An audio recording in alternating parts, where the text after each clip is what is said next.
Thank you for joining us for a look at life as a plague doctor. Before we begin, please consider subscribing to our channel. Now lie back and join us on this journey through life as a plague doctor. The plague came without warning. It moved like a shadow across Europe, and it left fear in every home it touched. People did not understand how it spread, and they had no way to stop it. All they could see was the speed with which neighbors fell sick, and the speed with which the sick were carried away. Out of this fear came the need for a figure who could stand between the healthy and the dying. That figure was the plague doctor. He did not appear in the first wave of the Black Death in the 14th century. At that time the horror was too great and the world too unprepared. Local healers, priests, and desperate family members tended the sick, and most did not survive. But by the 17th century towns had begun to think in new ways. They saw the need for officials whose job was not only to treat, but also to count, to witness, and to control. The plague doctor was not a healer in the way we might imagine. He was more like a recorder of disaster, a symbol of order in a time when order had collapsed. When a city hired a plague doctor, it was often written into a formal contract. These contracts told the doctor how much he would be paid, what he was expected to do, and sometimes even how he would be buried if he died in service. Payment was not always money. Some were given food, shelter, or the promise of citizenship. The work was seen as so dangerous that it had to be sweetened with such offers, yet there were always men who took it. They came from many backgrounds. Some were trained physicians who saw the post as a way to build a name for themselves. Others were young men who had studied medicine but had no practice and no patients of their own. Some were simply opportunists who hoped to profit from misery. A few were charlatans who knew little of healing but saw an easy chance at work. Whatever their reasons, they signed their names and put on the mask that would make them famous for centuries. The figure of the plague doctor is remembered now as a strange creature of myth, but in the beginning he was only a man with a contract. He was called to serve because cities could not control the spread of disease without some form of official presence. People would hide the sick in their homes, fearing isolation. They would bribe guards to keep bodies from being taken away. They would ignore bans on markets or festivals. It was the plague doctor's task not only to look at the sick, but to see who was hiding them, and to write down who had died. His presence gave the authorities eyes inside the houses of the people. The first famous plague doctor we know by name was a man called Charles de Lorme. He lived in France and became the physician to several kings. In 1619 he described the outfit that later became the symbol of the profession. He wrote of long coats coated in wax, gloves, boots, and the mask with glass eyes and a long beak filled with herbs. He believed this outfit would shield the body from the poisonous air that was thought to carry the plague.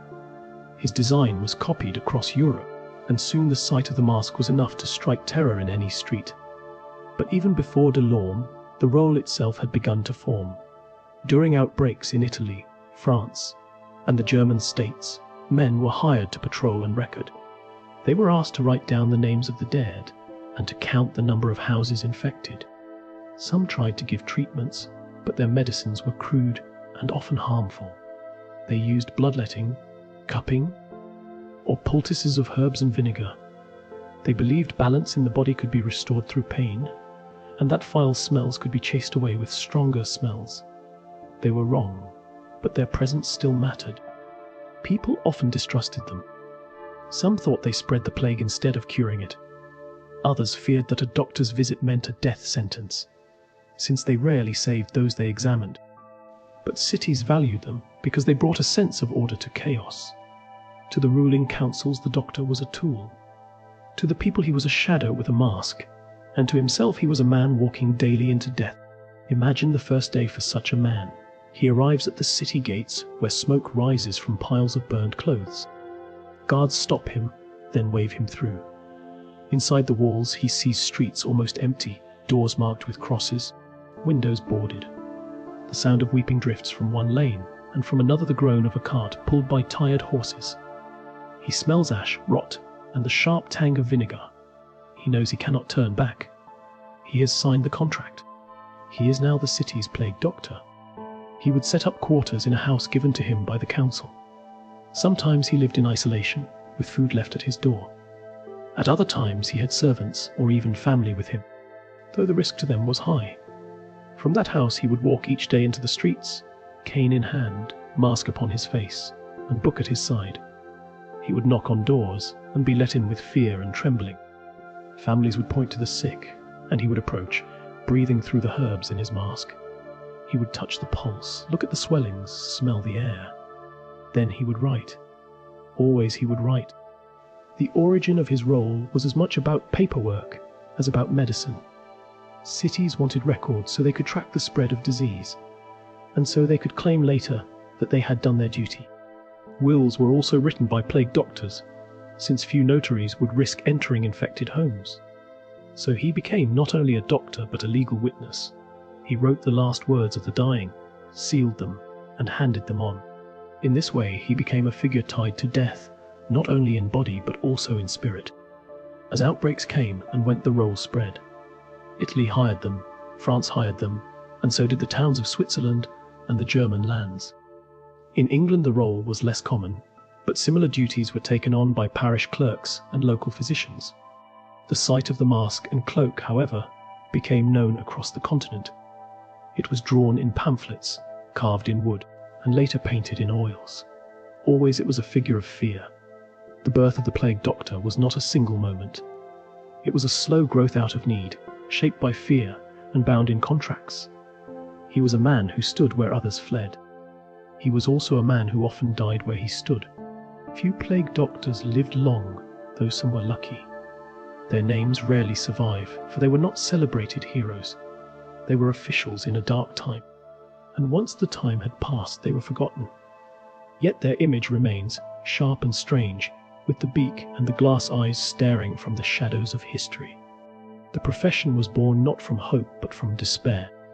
It was the face of cities that had lost control, the last attempt to bring reason into a world that no longer seemed to obey reason. The plague doctor was never meant to cure the world. He was meant to watch it, measure it, and write it down as it died. That is how his life began. The plague doctor is remembered most for the mask.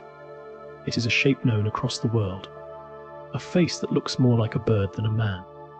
But to the people of his time the mask was not a symbol of myth. It was meant to be a shield. It was built to stand between the doctor and the breath of the dying. It was believed that the air itself was poisoned, that sickness travelled on foul smells that crept through the nose and mouth. The mask was the answer. The beak was packed with herbs, with lavender, mint, and cloves. Sometimes it held vinegar-soaked sponges, or dried roses, or even scraps of camphor and juniper. Each time the doctor breathed he drew in the smell of these plants. He believed they would filter the air and drive out the poison. To him, the beak was not strange. It was science, or at least the science of his time. The glass eyes were another barrier. Clear lenses were set into the mask so that no air could pass through. They made the gaze of the doctor look cold and fixed, and to those who saw him he seemed less than human. But behind the glass were tired eyes, stinging from smoke and sweat. The doctor looked out and saw the world dimmed, and the world looked back and saw only a shadow with bird's eyes. The mask was tied at the back and fastened tight. It was not light. It pressed on the face and grew hotter with each passing hour. Breath gathered inside and fogged the lenses. The smell of herbs grew stale. To wear the mask was to live in a small cage. Yet it was worn day after day. It was the one thing that stood between the doctor and the air he feared. The mask was only part of the armour. Over the body went a coat of thick material. Often it was leather, coated with wax or suet, sometimes lined with linen. It reached to the ground and was meant to seal the body from head to toe. Over the hands were gloves, and over the feet heavy boots. Each seam was covered, each fold was pressed flat. The idea was to create a shell smooth and without cracks, so that no poison could cling. On the head was a wide-brimmed hat. This hat marked the man as a doctor, for in that time physicians wore such hats as a sign of their rank. But here the brim served another purpose. It shielded the head from the air above, and cast the mask into deeper shadow. It gave the doctor a taller, stranger shape, and added to the fear he spread without meaning to. In his hand he carried a wooden cane. This was more than a staff to steady his steps. It was used to touch patients without the risk of skin against skin. With the cane he could lift blankets, point to swellings, or keep a distance from the desperate who tried to cling to him. Some doctors used it to press back crowds in the street. To the people the cane was another mark of his strange power. To him it was a tool that let him work without fear of touch. When the outfit was completed, it was like no other in the city. Black from head to foot, with a pale mask and a long beak, the doctor walked as a figure out of nightmare. Children screamed when they saw him. Dogs barked. Even grown men crossed themselves and turned away. To see the doctor was to be reminded of death. His mask was not a comfort, it was a warning. Yet to the doctor the outfit was his only hope. He believed that without it he would breathe in the plague and fall sick within days. With it, he thought he might stand a chance. It gave him courage to walk into rooms where others would not step. It let him bend close to faces slick with sweat and hands shaking with fever. It gave him the feeling, if not the truth, that he could survive. The truth was less kind. The outfit did little to save him. The plague did not spread by smells alone. It spread by fleas, by rats, by droplets from the mouth. It spread by touch and by chance. The mask and coat may have slowed some risks, but they could not stop them. Many doctors still died in service. Some were found slumped in their heavy coats, their masks lying beside them. Others grew sick days after their first visit to the infected. The outfit was armor only in name. Still it became the mark of the role. Across Europe it was drawn and redrawn. Pamphlets showed the beak and the cane.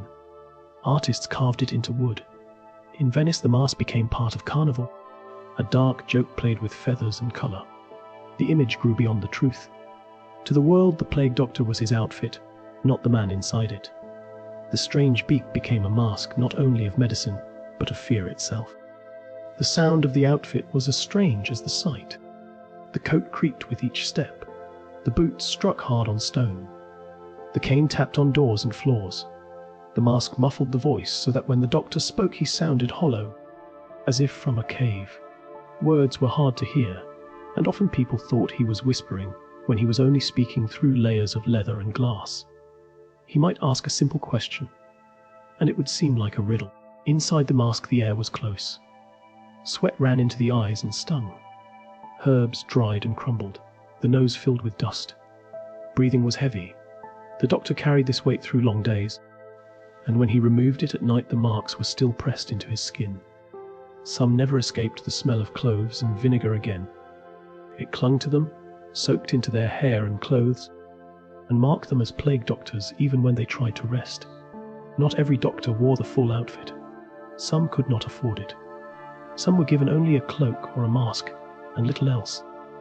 A few wore nothing more than ordinary coats and gloves, and they paid for it with their lives. The full armour was costly to make, and not every town wished to spend so much. But in time the image of the beak spread, and soon even the poorest city wished its doctor to look like the ones drawn in pamphlets.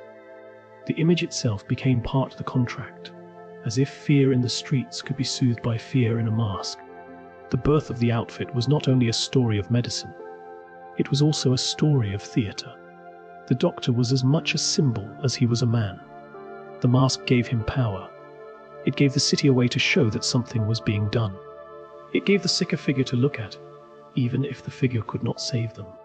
The mask was a costume, a stage prop in the long dark play of the plague. In time the outfit outlived the doctors themselves. Few of those men are remembered by name. Their books are gone, their notes lost. But the mask remains. It stares from paintings, it walks in carnivals, it fills the mind with dread. It has become larger than its purpose, larger than its age. It is the face of a time when death ruled the streets, and of the men who walked into that death, with only a coat of wax and a hollow beak. To enter a city gripped by plague was to step into a world apart. The land outside might still be green, the fields still filled with crops, the air still sweet. But within the walls everything changed. It was as if the gates were not doors of stone, but doors into another realm. The doctor crossed that threshold knowing he would not leave unchanged. The first sight was silence. Cities had once been filled with noise, with carts rolling, children shouting, and merchants calling. Now the streets were bare. The sound of trade was gone. The sound of joy was gone. What remained was the toll of church bells and the slow groan of wheels pulling death carts. Houses bore marks on their doors. Some had red crosses painted in rough strokes. Some had black smudges. These were signs that plague lived within. Windows were shut tight, yet from behind them came faint coughs or the sound of wailing. At other doors there was no sound at all. Those houses were already empty. The smell struck hardest of all. Ash from burned clothes, vinegar splashed on walls, rotting food left in the open, bodies not yet carried away. The doctor breathed through the herbs in his mask, but the stench pressed through. It was a city where the air itself seemed ill. He took each step as if walking through water, heavy and thick, the weight of death around him. At the gates he had been met with stares. Some guards spat on the ground and looked away. Others made the sign of the cross. None wished to touch him. None wished to speak. To them he was a sign that the plague was worse than they feared. He was the figure that entered only when things were at their worst. As he walked further into the city he saw carts. They carried the dead covered with cloth, the feet of some still bare in the air. Men pulled these carts slowly, their faces hidden by rags. The wheels squeaked, the horses coughed, and from alleys people peered out in dread. The sound of the carts became the rhythm of the city. Every few minutes one would roll past, and each time the people would step back. The doctor passed through markets that once were filled with stalls. Now only a few sellers stood, guarded by soldiers. Food was scarce, and prices were high. Some stalls were smashed, left abandoned. Rats scurried between them. The doctor's cane tapped as he moved on. People whispered when they saw him, but no one came near. His figure was too strange, his mask too sharp. To look at him was to look at death. Inside the houses the air was worse. Families would open the door at his knock, stepping back in fear. Some would beg him to come in, others would hide in corners. He entered with slow steps, the coat brushing the walls, the beak mask bending low. He saw children with swollen necks, mothers coughing blood, fathers lying silent with glazed eyes. He touched with his cane, he looked with his glass eyes, and he wrote in his book. In the streets he was met with many faces. Some were pale and weak, barely able to stand. Some were drunk, shouting at the sky, too lost in fear to care. Some were silent, staring with hollow eyes. A few shouted curses at him, calling him a bird of doom. One threw a stone. It bounced from his coat and fell into the dust. He did not turn. He walked on, the cane steady in his hand. The sound of churches carried across the air. Bells tolled at all hours. Priests walked with incense, chanting prayers, waving smoke into the doorways of the sick. But many priests were already dead, and some churches were locked. The plague spared no man of God. The doctor passed them as he passed all, mask unmoved, coat black as night. In the square he saw the gallows. A thief hung there still, his body swaying, left uncut for days. No one dared touch it.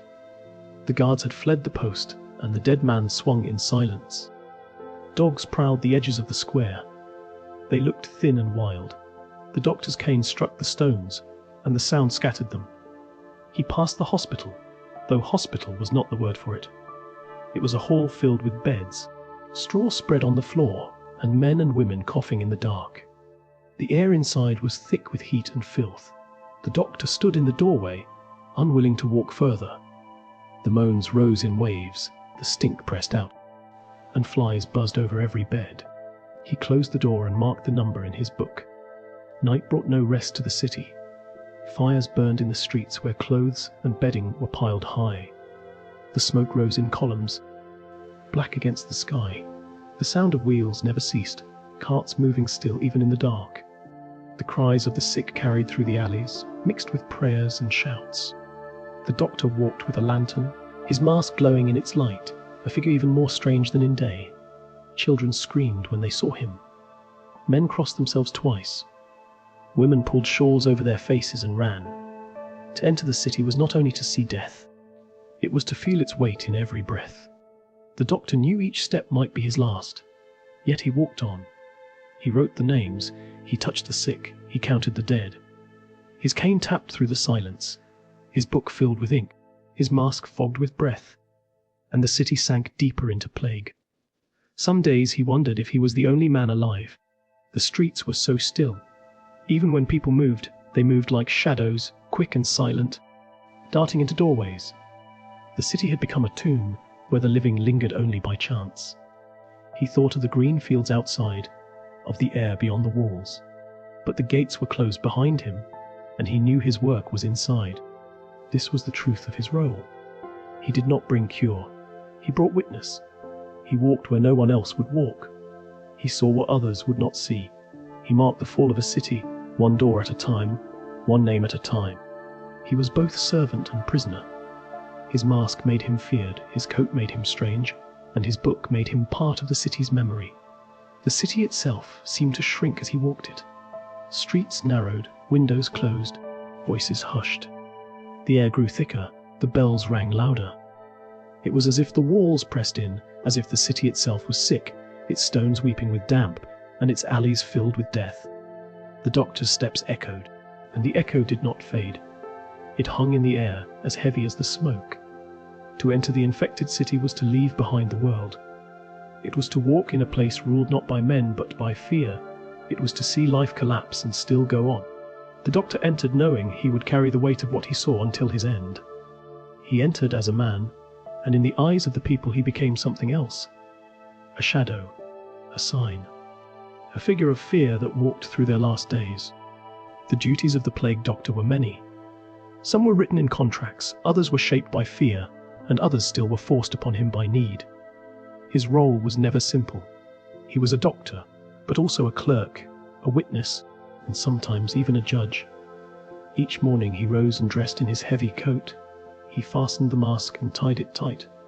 He checked the herbs in the beak, refreshed them if they were dry, and pulled on the gloves. Then he stepped out into the streets, cane in hand, book under arm. His first task was to walk the wards of the city and visit the sick. At each door marked with a cross he would knock. The families inside would open the door only part way. Some begged him to come in at once, others hesitated, fearful of what his presence meant. When he entered he was led to the sick bed. There he would look upon the patient, touch with the tip of his cane, and listen to the sounds of the lungs. He wrote notes in his ledger, marking the name, the address, the signs of illness. If the patient still breathed, he might offer a cure. He gave powders of herbs, draughts of vinegar, or blood them with a small knife. He pressed onions to the skin or placed leeches at the neck. He believed he was drawing out poison, balancing humours, restoring order. The family watched with hope, though deep down they knew the chances were small. If the patient had died, the doctor was called to confirm it. He leaned close, felt for breath, listened for the heart. He marked the hour of death in his book. Then he wrote the name again in the records of the dead. Families wept as he wrote, knowing that soon the cart would come. Sometimes he himself summoned the cart with a knock on the neighbour's door. Sometimes he tied a mark to the handle so the collectors would see it at night. He was more than a doctor to the sick. He was a recorder for the city. Councils demanded numbers each week, and it was his duty to provide them. He counted the living, the dying, and the dead. He wrote lists of households stricken by the plague. He carried these lists to the officials, who used them to decide when to shut markets or close the gates. Without his records, the rulers would have been blind. With them they could see how fast death spread through the streets. Another duty was to write wills. Notaries often refused to enter plague houses. The risk was too great. So the plague doctor became the witness. He sat by the bed of the dying and took down their last words. He wrote who should inherit land, who should receive goods, who should care for children. He signed his name to these papers, though his hand shook from the weight of the mask. When the patient passed, he sealed the paper and gave it to the family. In this way he became part of the last act of many lives. He was also called to guard against deceit. Families sometimes tried to hide the sick, fearing that if they were found their house would be shut and their goods burned. The doctor's task was to search and to report. He was not always welcome. Some spat at him. Some begged him to look the other way. A few threatened him, but his duty was clear. He wrote what he saw. He marked who was ill. He gave their names to the council. Sometimes he enforced quarantine. A house was sealed, its doors barred, its windows nailed. The doctor signed the order, and soldiers carried it out. Families trapped inside cried and pleaded, but he did not listen. He had no choice. The law said the sick must be shut in. He walked away knowing that many would not leave those houses alive. He was also asked to examine corpses. If a death was sudden, if there was doubt of cause, the doctor was called to look. He pulled back the cloth, bent over the body, searched for swellings or black marks. He decided whether it was plague or not. His word was final. A whole street could be shut on his judgment. Men cursed him for it, but none could argue. He was the one who bore the mask. There were times when he was asked to treat not the sick but the rich. Wealthy families summoned him to their halls, paying bribes to have him spend longer there. He gave the same herbs, the same advice, but stayed longer by the fire, drank their wine, and listened to their fears. Some doctors grew rich from these visits, though most did not. Other duties were less noble. Some doctors were told to watch the poor, to see if they obeyed the rules. They walked the streets not as healers, but as spies for the council. They marked who gathered, who sold food, who broke curfew. They wrote it down and handed it in. The people hated them for it. They saw not a savior, but a servant of harsh laws. He was called also to bless or burn. Clothes of the dead were piled in the streets. The doctor pointed with his cane, saying which should be burned and which could be washed in vinegar. Whole bundles went up in smoke. The flames rose high, filling the city with the bitter stench of cloth and flesh. The doctor stood silent as the ashes fell. At times his duties crossed into the work of priests. He whispered prayers over the dying when no priest was near. He held hands through gloves when no family dared touch. He listened to confessions spoken in gasps and sobs. He could not offer salvation, but he gave a voice, and in that moment it was enough. The doctor carried all these duties without pause. Each day brought more names, more deaths, more wills, more quarrels. His book grew heavy with ink. His mask grew dark with sweat. His coat grew stiff with smoke. Yet he walked on. He knew that if he failed, the city would be blind. If he failed, the dead would go unmarked, the wills unwritten, the rules unenforced. Some days he wondered if his work meant anything. So few were cured. So many died no matter what he did. But when he wrote a name, he felt a small duty done. When he sealed a will, he gave peace to a family. When he counted the dead, he gave shape to the chaos. In that he found his purpose. He was not loved, he was not trusted, but he was needed. His duties were harsh, his mask was feared, his touch was cold. Yet without him the city would have drowned in its own silence. He was the one who bore witness. He was the one who wrote it all down. The duties of the plague doctor were not chosen by him. They were laid upon him by fear and law. They grew each day as the plague spread. He accepted them because he had no choice, because his contract bound him, and because his mask marked him. In time he became not a man but a role. The duties defined him more than his name, more than his past, more than his hope. He was the plague doctor, and this was his work. The plague was a mystery. No one knew why it struck so fast, or why it spread so wide. No one knew how to stop it. The doctor could only turn to the remedies of his age, and most were born of fear and superstition rather than truth. The air was thought to carry poison. Bad smells were seen as deadly. If the nose could be filled with stronger scents, the plague might be kept away. So the doctor burned herbs in small pots. He waved incense before the sick. He stuffed the beak of his mask with roses, mint, or cloves. Families placed flowers by the beds of the dying. They lit fires of juniper in their homes. They carried pomanders filled with spices. The air grew thick with smoke and perfume, but the sickness did not lift. Another cure was bloodletting. It was believed that sickness came from a balance broken within the body. Too much blood, too much bile, too much phlegm. To restore balance, blood had to be let out. The doctor cut the arm with a small blade or placed leeches on the skin. He watched the blood flow into bowls. He believed he was draining poison. But the patient grew weaker, and often death came faster. Boils and swellings. The dreaded buboes were lanced. The doctor pressed a knife into the swollen skin. letting the foul fluid seep out. He washed the wound with vinegar. Sometimes he pressed hot irons to the flesh. Sometimes he smeared butter or clay upon it. The cries of the patient filled the rooms. Some lived for a short while longer. Many died in pain. Food too was seen as cure. Some doctors told the sick to eat nothing but garlic. Others ordered raw onions. Some suggested butter mixed with herbs. Some even said to drink wine until drunk, to drive the poison out with heat and joy. The poor could not follow such advice. They starved in their houses, and the plague took them faster. There were cures of madness as well. A live chicken was sometimes pressed to the swellings. The feathers were plucked from its backside, and the bare flesh was tied against the buboes. The bird struggled and cried as if it drew out the sickness. When the chicken died, another was tied in its place. Families begged the doctor to use this method. They believed it might save a loved one. Few were ever saved. Another cure was to rub the skin with mercury or with arsenic. The doctor smeared the poison on sores, hoping it would kill the plague. It killed the skin instead, burning and blackening. The patient writhed in agony. Still the doctor pressed on, thinking the pain itself was a sign of cure. The water of toads was sold in some towns. A dried toad was ground to powder and mixed with drink. Patients swallowed it, choking on the bitter taste. Some wore dried toads in pouches around their necks. They believed the toad would suck the sickness from their blood. There were charms written on scraps of paper, prayers, spells, or signs of the cross. These were tied around the wrists or sewn into clothes.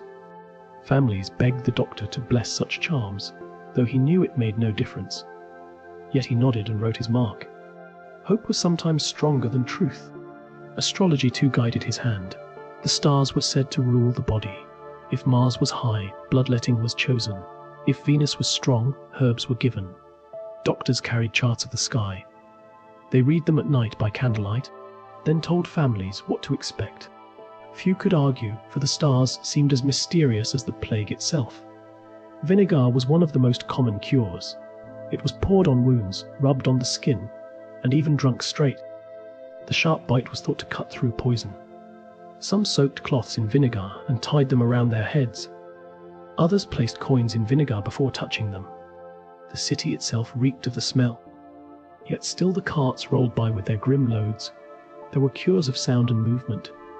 Some believed that loud noise could scare the plague away. Bells rang day and night. Guns were fired in the streets. Drums were beaten at dawn. Families sang psalms until their voices cracked. The plague did not fear noise. It spread in silence as the people shouted. Others believed in rest, while some called for exercise. One doctor said that walking the streets quickly would keep the body warm and drive off illness. Another said to lie still and let the humours settle. Both could not be true, but both were tried. People marched until they fainted. Others lay in bed until they could not rise again. There were cruel remedies too. Some burned the feet of the sick with hot irons. Others poured boiling oil into sores. Some forced patients to drink their own urine. All were said to cleanse the body of evil. The pain was beyond words. The results were always the same. Yet even as these cures failed, they gave the people a sense of action. To do nothing was worse. To do something, even madness, was to fight against despair. The doctor knew most would not live. But when he pressed the onion to the skin, or the leech to the arm, he gave the family a moment of hope. That hope was often his only gift. Superstition ruled the streets. People blamed the plague on bad air, but also on sin. Some believed it was a punishment from God. They whipped themselves in processions, crying for mercy. They carried crosses through the squares, chanting prayers until they fell. Others blamed witches. Old women were dragged from their homes, beaten and accused of bringing sickness with curses. The doctor sometimes watched, powerless to stop it. He knew the plague needed no witch to spread, but his voice was weak against the anger of crowds. The sight of comets in the sky was feared as a sign. People whispered that the stars themselves carried death.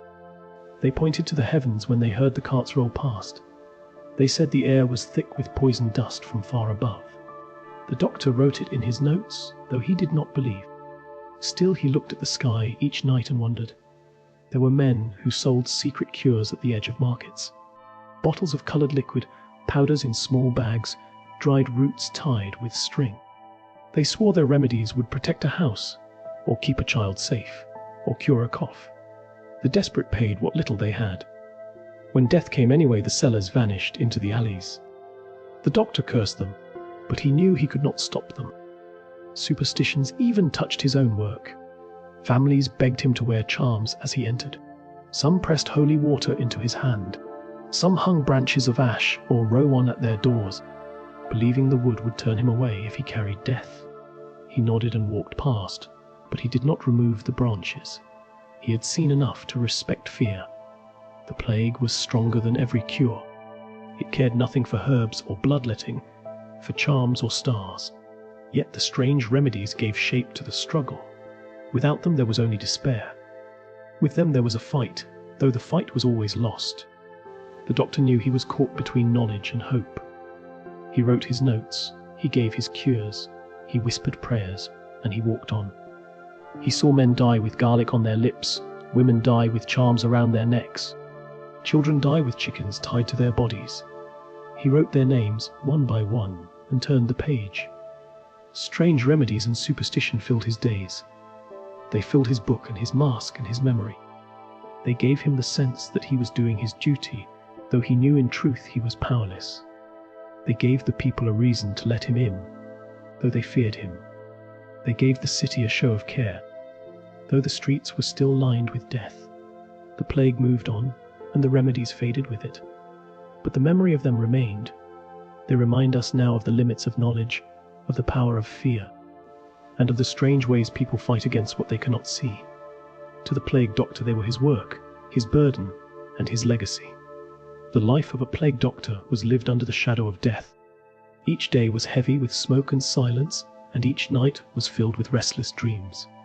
His work consumed him, but even in his few moments of rest, he could not escape the grip of the plague. He rose at dawn.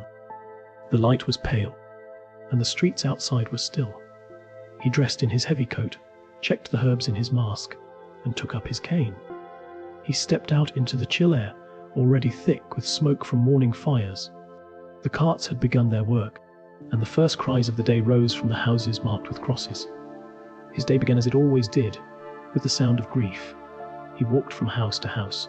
He saw the sick, the dying, and the dead. He wrote their names, signed their wills, and gave his poor cures. He never hurried. Each step was slow, each task measured. He knew that speed did not matter. Death moved faster than any man could. By midday he would return to his quarters to eat. His meals were plain. Bread, broth, perhaps a little cheese.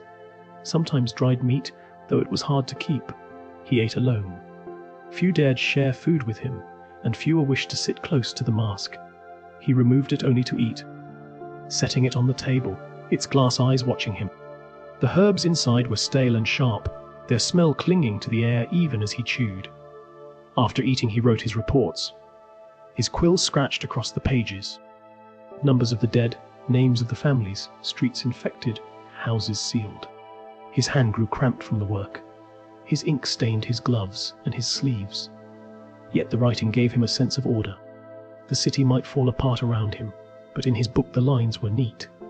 The words were firm. It was his one small defense against the chaos. The afternoons were filled with more visits. He walked into homes where the air was foul with sweat and fever. He stood in the doorways of crowded hospitals. He bent over bodies in the dirt. He touched the skin with the tip of his cane, listened for breath, and marked the truth in his notes. Sometimes he prayed with the families. Sometimes he said nothing. His silence was as heavy as his words. At times he was called to disputes. Families argued over wills. Neighbors accused each other of hiding the sick. Guards shouted at crowds that broke curfew. The doctor stood among them, his mask like a judge's face. His voice was muffled, but his word carried weight. He pointed with his cane, gave his order, and wrote the outcome in his ledger. Then he walked on, leaving the quarrel behind. Evenings brought no peace. Fires were lit in the streets to burn bedding and clothes. The smoke rose in thick clouds. The doctor walked past the flames, his coat shining in their glow. He watched the bundles of cloth fall into the fire. He smelled the bitter stench. He He knew that within those flames lay the last traces of lives now gone. When night came, he returned to his quarters. He removed the mask and hung it on its peg. The herbs fell in dry crumbs onto the floor. He peeled off the coat, stiff with wax and sweat. His body ached from the weight. He washed his hands in vinegar, the sting biting at his skin. Then he sat to eat a little bread or drink a cup of thin wine. Sleep did not come easily. The sounds of the city filled the night. Bells tolled for the dead. Carts rolled through the streets. Dogs barked and howled. The cries of the sick rose in the dark, thin and sharp, carried by the wind. He lay on his narrow bed and listened. Sometimes he closed his eyes and dreamed of masks, of smoke, of endless lists of names. Sometimes he woke gasping, certain that he felt the swell of sickness on his own skin. His days blurred together. Each one was much the same. Walk, write, cure, record, return, eat, sleep. There was little joy, little change, little rest. Yet within this pattern he found survival. To focus on the tasks was to keep despair at bay. If he stopped to think of the weight of death, he might not rise again. So he thought of his duties, of the next house, the next name, the next page. There were small moments of humanity. A family that pressed bread into his hand in thanks. A child that smiled weakly at him before closing her eyes for the last time. A priest that shared a prayer at his side. These moments shone like faint stars in the dark. They did not last, but he carried them in his heart. The fear never left him. Each cough in the street made him stiffen. Each mark on his skin made him wonder. Each night he searched his body for signs. He washed in vinegar until his flesh burned. He changed the herbs in his mask again and again. Still the fear grew, for he knew many doctors had fallen before him. He knew his time might be short. He lived in shadow, yet he clung to small habits. He sharpened his quill each night. He folded his coat neatly when he took it off. He lined up his boots by the door. These small acts gave him the sense of order he craved. They were the marks of a man still alive. Sometimes he thought of life before the plague, of markets filled with colour, of children playing in the squares, of meals shared with friends. These memories seemed like dreams now. The city around him was another world, a world of silence and smoke. Yet the memory kept him walking. It gave him hope that one day the streets might live again. The doctor lived each day as if in a prison. His mask was his wall, his cane was his guard, his ledger was his chain. He walked the streets, but he was never free. The people saw him as a figure of fear, but he too was afraid. His life was not his own. It belonged to the city, to the plague, to the endless roll of names in his book. And so his daily life was lived not in joy but in shadow. He rose in shadow, walked in shadow, ate in shadow, slept in shadow. He was never without it. Death followed him, surrounded him, pressed against him with each breath. Yet he kept walking, because to stop was to surrender. To stop was to admit that he too was lost. The plague doctor lived in the gaze of the people. He could not step into the street without being seen. His mask and coat marked him at once. He was not a man in their eyes, but a figure, strange and feared, a sign of sickness wherever he walked. Some looked upon him with respect. To them he was brave, for he walked into houses they would never enter. He bent over the sick when they dared not. He wrote the wills of the dying when they shook with grief. He touched the plague with his cane, and he did not run. These people whispered thanks as he passed. Some even blessed him. Yet their respect was mixed with dread, for they knew he was closer to death than they were. Others saw him as a curse. They believed his mask carried sickness. They said the beak was filled not with herbs, but with poison. They said the sight of him alone could bring death. Children cried when he entered their streets. Men muttered and spat when his shadow fell on their doors. To them he was not a saviour, but a vulture circling above their homes. Rumours spread quickly. Some claimed the doctors were hired not to heal, but to count the dead for profit. Some said they marked the doors of the living to have them shut away. Some accused them of stealing from the sick. Tales grew of doctors carrying gold rings under their coats, taken from the fingers of corpses. The mask gave mystery, and mystery bred suspicion. In taverns, when they were still open, men mocked the doctors. They imitated the long beak, speaking through their hands as if muffled. They joked that the cane was not for healing, but for beating back widows. They laughed that the doctor cured nothing but his own purse.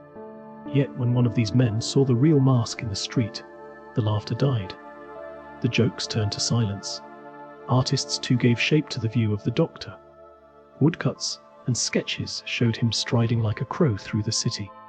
Satirical prints made him a fool, a figure of ridicule, with a beak too long and eyes too wide. In Venice the mask was copied for carnival. There it became a game, a dance of death played with music and colour. What was once fear became spectacle, though the truth was never far away. For the poor, the doctor was often a stranger.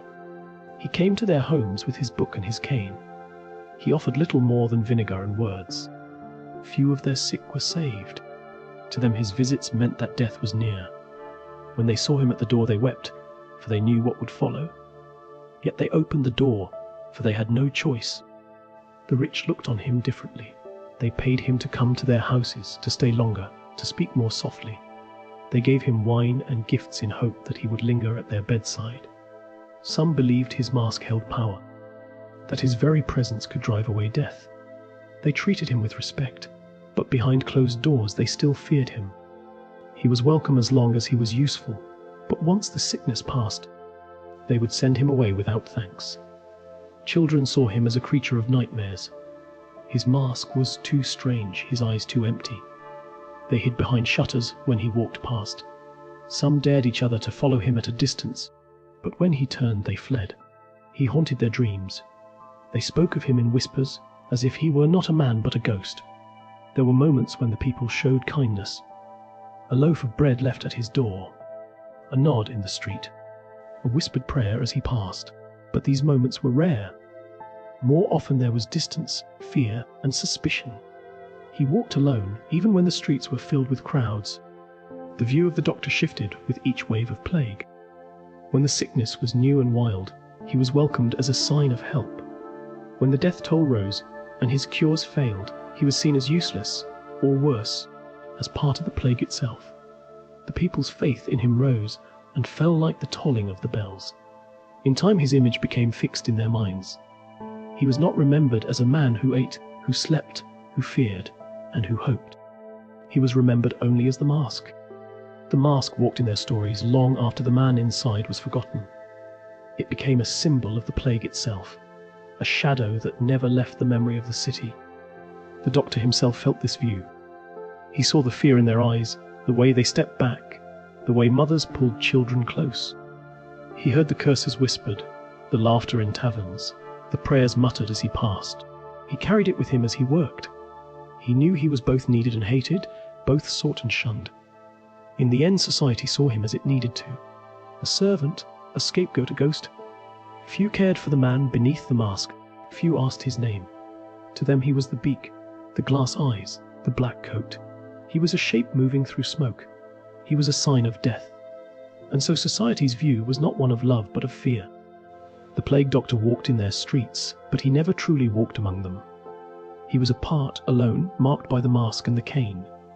He bore their suspicion as he bore his duties, without protest, without hope of thanks. For in the eyes of the people, he was not a man. He was the plague doctor. The plague was not only a sickness, it was a business. Behind every cry of grief there was the clink of coins. Behind every sealed house there was a contract. Behind every funeral fire there was a payment made. The doctor stood at the centre of this trade. His work was tied not only to fear, but also to money. Cities did not hire plague doctors out of kindness. They hired them out of need. They wrote contracts that set out the doctor's pay and duties. Some were offered a steady wage, a handful of coins each month. Others were promised food, wine, and a roof. Some were granted rights of citizenship if they survived. The terms varied, but the pattern was the same. The city paid, and the doctor worked until death or dismissal. These contracts could be strange. Some promised the doctor land outside the city if he lived through the plague. Some promised a fine burial if he did not. A few even set down the price of his clothes, his boots, his mask, so that they might be passed on if he fell. Each clause was a reminder that his work was as much about risk as about skill. Not all doctors were honest. Some took bribes to look away. Families pressed coins into his hand so he would not mark their houses. Merchants paid him to declare them healthy so they could keep their shops open. The doctor had power, and power could be sold. In some cities the council turned a blind eye so long as the records kept flowing. Some doctors grew rich from these dealings. They walked the streets with purses heavy under their coats. They sold charms, herbs, and false cures. They charged extra for visits to the rich. They demanded gifts to sign wills. Their names were whispered in anger when the plague passed, but while it raged they held their place. Others stayed poor. Their pay was small, their work endless, and their lives short. When they died, their wages were often never given. Their families were left with nothing but grief. The city had what it wanted from them, and the rest was forgotten. The business of death spread far beyond the doctor. Grave diggers earned coins for every body they buried. Cart drivers earned pay for every load they carried. Priests charged fees for prayers, though many died before they could finish their work. Even the makers of coffins saw profit in the endless tide of the dead. The city itself gained from the plague. Fines were levied on those who broke curfew. Houses of the dead were seized by officials. Goods were taken, sometimes burned, sometimes sold. The council kept ledgers as neat as the doctor's own, marking not names, but sums. Behind every number lay a life, but in the council hall it was only a mark of ink. For the doctor, money was both shield and chain. His wage kept him alive. It bought his bread, his wine, his roof. But it also bound him to his work. He could not walk away, for his contract tied him. If he left, he lost his pay, his home, his safety. He was caught in the business as tightly as in the mask. He saw it in every house he entered. Families begged him not to mark their doors. Offering coins they could not spare, widows pressed rings into his hand, whispering that they could not afford to be sealed inside. Merchants promised gifts if he declared them well. The doctor looked at the coins, then at the faces, and chose. Some he helped, some he did not. His book recorded the outcome. The weight of money changed how people saw him. To the poor he was a tool of the council, a man who earned coins from their misery. To the rich he was a servant who could be bought for a price. Few saw him as a healer. Most saw him as part of the trade of death. He himself felt it too. Each coin he touched seemed heavy. Each payment was tied to a corpse. Each purse to a street of sorrow. He bought his bread with the wages of death. He drank his wine with the earnings of grief. Even when he sat alone at his table, the clink of coins rang in his ears like the toll of the bells. The business of death grew in strange ways. Some councils even charged families for the doctor's visits. They paid for the mask to appear at their doors, whether it brought help or not. In this way the city made profit from despair. The doctor became not just a servant, but a source of income. His steps across the stones carried the weight of debt. At times he wondered if his work was more about coin than care. He wrote names because the council demanded numbers. He signed wills because the rich demanded witnesses. He sealed houses because soldiers demanded orders. Where was the healing in this? Where was the cure? Yet still he walked. Still he wrote. Still he carried his pay back to his room. The doctor saw the truth that many tried to hide. The plague was not only a storm of death, it was also a market. Fear was bought and sold like any other good. Hope was weighed out in coins. The mask was not only a shield of herbs, it was also a mask of trade. When the plague passed, those who had profited tried to forget. Councils hid their ledgers. Merchants denied their bribes. Doctors who grew rich vanished into other towns. The poor who had paid their last coin for false cures were left with nothing. The ashes cooled, but the memory of the business lingered. The plague doctor remained tied to it. He was remembered not as a healer, but as part of the trade. His mask became a symbol not only of fear, but also of the market of death. It was a face that reminded the people of both their grief and their coins lost. He himself could not escape it. Even in sleep he dreamed of contracts, purses, and ledgers. He saw the faces of the dying beside the faces of councillors counting coins. He woke with sweat on his brow, and the sound of clinking silver in his ears. The business of death was the shadow behind his mask. It shaped his work, his pay, his view in the eyes of the people. It was the unspoken truth of the plague. Death was not free. It carried a price, and that price was counted in coins, in land, in goods, in the work of men who walked in fear. And so the plague doctor walked not only in the service of life, but also in the service of business. He bore the mask, he carried the cane, he wrote the names, and he took the coins. He was a man caught between duty and trade, between fear and profit, between the silence of death and the noise of money. This was the world he lived in, and this was the world he could not escape. Few plague doctors lived long in their work. The mask was no true shield. The coat was no true armor. The cane could not keep death at bay. The air was thick with sickness, and the doctor walked through it every day. To survive the profession was rare, and those who did carried scars that never healed. Some fell within days. They entered the city, walked its streets, touched its doors, and soon grew ill. Their skin burned with fever. Their necks swelled with buboes. They died in the very homes they had come to visit. Their names were written by others in ledgers they had begun themselves. Their masks were passed on to new men, eager or desperate to take their place.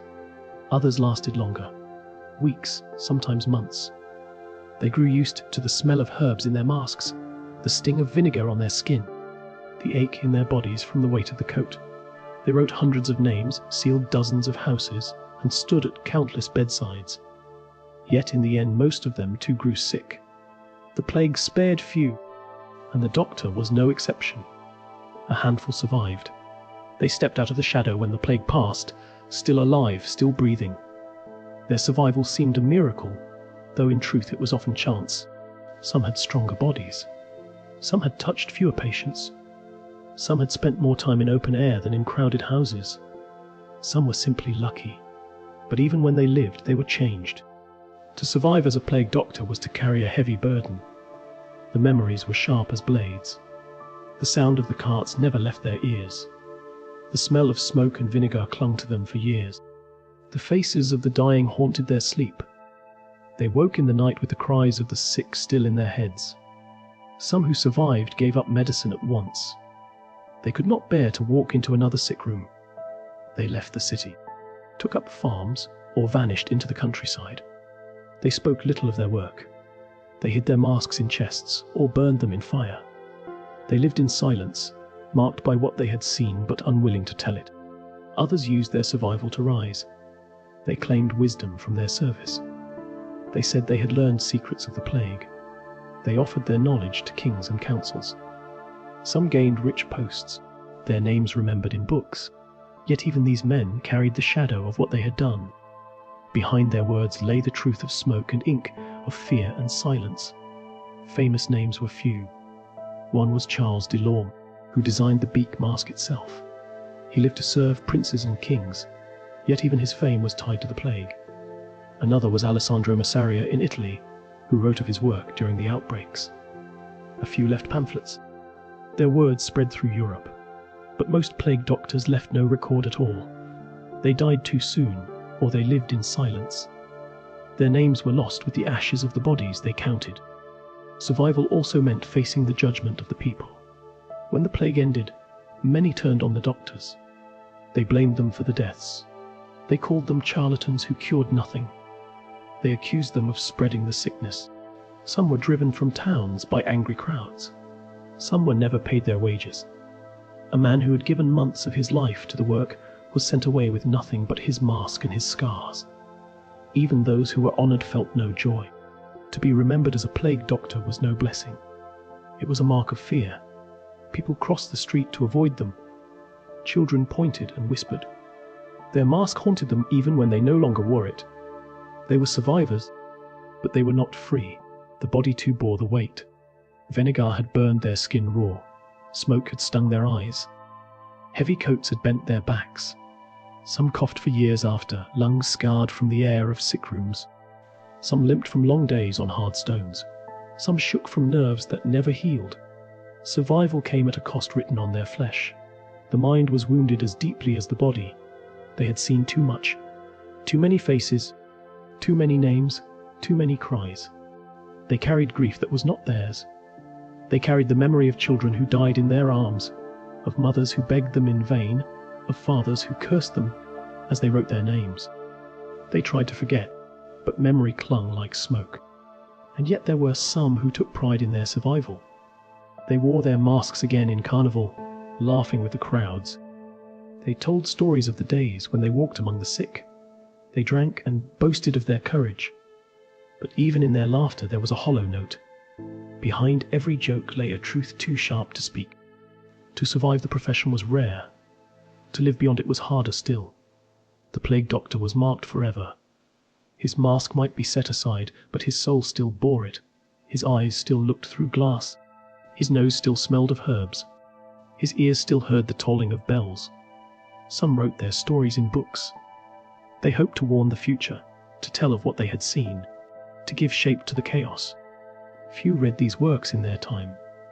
People wished to forget. They did not wish to look upon the face of the plague again. But the words remained, and through them we know that a few survived. Most did not. Their masks were found in empty rooms. Their ledgers were left half-filled. Their names were lost in the lists they had written. They gave their lives in silence, and the city forgot them when the fires cooled. For those who lived, survival was not triumph, it was shadow, it was silence. It was the burden of memory that never left. They walked on in the world, but the world was no longer the same. They had looked into the heart of death, and though they turned away, they never truly left it behind. The plague doctor who survived was rare. The plague doctor who lived in peace was rarer still. For his work was not only a fight against sickness. It was a fight against despair, against memory, against himself. And though he lived, part of him always remained in the streets he once walked, under the toll of bells, in the smoke of burning clothes, in the endless list of names written in ink. The plague doctor outlived the plague, though not as a man. He lived on as an image. His mask, his cane, his coat, his shadow, these became part of memory. The man inside the mask was forgotten. His name was lost. His voice was never heard again. But the shape of him endured. The legacy of the plague doctor is not in cures, for he saved few. It is not in books, for most were never read. It is not in praise, for he was feared more than loved. His legacy is in the mask, the strange face with its glass eyes and long beak. That mask became the symbol of an age of death. It became the memory of fear itself. In the years after the plague, artists painted him again and again. Some showed him as a dark figure walking through silent streets. Some turned him into a grotesque, a birdman striding like a clown. Woodcuts spread his image across Europe. His mask became a shorthand for pestilence. To see it on a page was to think at once of smoke, of bells, of bodies carried through the night. In Venice his mask became part of carnival. Dancers wore it in the squares. They laughed and sang behind the long beak. The mask of fear became a mask of jest. It was turned from a warning into a costume. Yet beneath the laughter lingered the truth. Each mask on the face of a dancer was also a ghost of the real doctor, who had once walked the same stones in silence. In plays and songs the plague doctor became a figure of satire. Writers mocked his remedies, his leeches, his onions, his vinegar. They laughed at his cane and his glass eyes. They showed him as a fool who promised cures but delivered death. The people who had once feared him now made him a joke. In laughter they tried to forget their pain. But the mask did not vanish, it held its power. It lingered in memory like the smoke of fires. Even when centuries passed, the sight of the beak still stirred unease. It carried with it the shadow of the plague.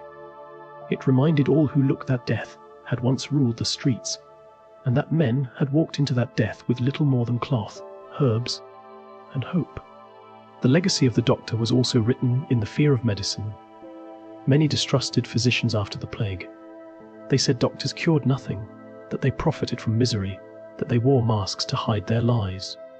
The image of the plague doctor fed this distrust. He became the face of medicine at its weakest, when knowledge failed and superstition reigned. Yet there was also a darker respect. People knew the doctors had walked where no one else dared. They knew some had given their lives in the work. They knew the mask was also a mark of courage. It was both hated and a warning. It was both a joke and a warning. The legacy was not clear. It was a shadow that shifted in the mind. For the doctors who lived, their legacy was silence. They were seldom remembered by name. Their ledgers were lost, their houses empty, their coats rotted away. What remained was the figure, not the man. The role, not the life. They became part of the story of the plague, as faceless as the bodies they counted. The mask itself became more than history. It became myth. In later centuries it was seen in nightmares, in art, in tales told by firelight. Children were warned that the bird, man, would come if they misbehaved. Poets wrote of him as a herald of doom. Painters set him in scenes of death and shadow. He grew beyond the streets he once walked. He became a symbol of all plagues, of all fears. Even in our own time the mask is remembered. It appears in festivals, in books, in stories. It appears in plays and in pictures. It appears in the minds of those who think of pestilence. Few know the names of the real doctors. Few know their contracts or their duties. But all know the mask. It has outlived its maker. It has outlived its age. The legacy of the plague doctor is a lesson as well. It shows how men faced death with what they had, even when what they had was little. It shows how fear shapes memory. It shows how images last longer than names. The man in the mask is gone, but the mask itself is still with us. It is still a face that we recognize, still a shadow that we fear. To stand before a drawing of the plague doctor is to feel a chill. The beak points forward. The glass eyes stare with no soul. The coat falls heavy. The cane waits in his hand. It is as if death itself is watching. This is his true legacy, not the cures, not the books, not the contracts. It is the fear he left behind, the mark he carved in memory. The streets he once walked are clean now. The bells no longer toll. The carts no longer roll. Yet in the silence of history, the sound of his cane still echoes. In the memory of cities, the shadow of his mask still falls. In the hearts of men, the thought of him still lingers. He has become a ghost that does not fade. The plague doctor is no longer a man of flesh. He is a symbol. He is a warning. He is the memory of a world undone by death, and of the men who tried to stand against it with nothing but courage and cloth. His legacy is not life, for he saved few. It is not glory, for he was mocked and feared. His legacy is the mask itself, the most haunting face of all.